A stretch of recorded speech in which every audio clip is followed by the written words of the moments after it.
பக்கம் எனக்கு உயிர் கொடுத்த என் அப்பா, இன்னொரு பக்கம் என்ன உயிரா நினைக்கிற நீ. உங்க 2 பேர்த்துக்கும் நடுவில் நின்றுட்டு யார் பக்கம் போறதுன்னு தெரியாம முழிச்சிட்டு இருக்கேன்டா. நீ போயால். என்ன சொன்ன? நான் சொன்னவன் கரெக்டாக தான் கேட்டிருக்கு. நீ போ.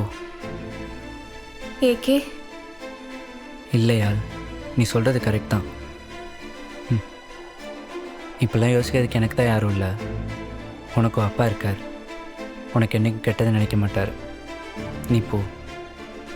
ஏகே யார், நான் சொல்கிறப்பே போயிடு. இன்னும் கொஞ்ச நேரம் இங்கே இருந்தால் கூட என் மனசு மாறிடும். போயிடு.